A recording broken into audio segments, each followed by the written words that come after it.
Here's an AFN News Update for your Friday. I'm Bronson Woodruff. President Donald Trump is expected to sign an executive order today designating English as the official language of the United States. This is according to the White House. The order will allow government agencies and organizations that receive federal funding to choose whether to continue to offer documents and services in a language other than English. That's according to a fact sheet about the impending order.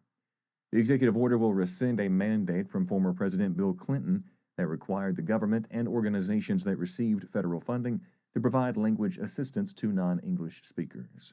Designating English as the national language promotes unity, establishes efficiency in government operations, and creates a pathway for civic engagement, according to the White House. Ukraine's leader is scheduled to meet with President Donald Trump in Washington today at a pivotal moment for his country.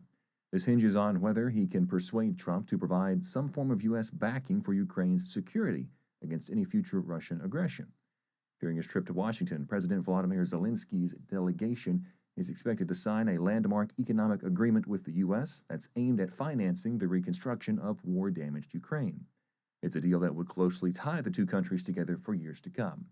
According to the preliminary economic agreement seen by the AP, the U.S. and Ukraine will start a co-owned, jointly managed investment fund. Ukraine will contribute 50% of future revenues to it from natural resources, including minerals, hydrocarbons, and other extractable materials.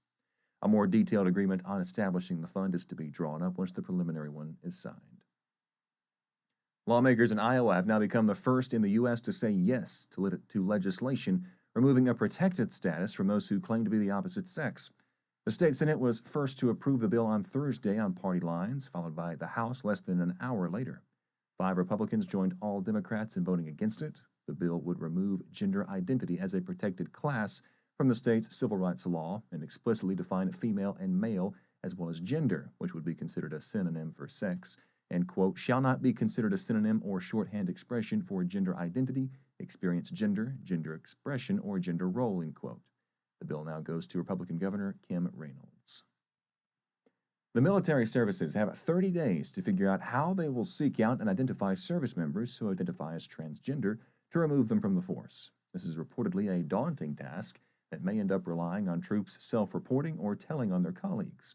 A memo sent to the Defense Department on Thursday orders the services to set up procedures to identify troops diagnosed with or being treated for gender dysphoria by March 26th. They'll have 30 days to begin removing those troops from service. That's all for this AFN News Update. You can find more on these stories as well as more news from a Christian perspective on our website, afn.net. That's afn.net.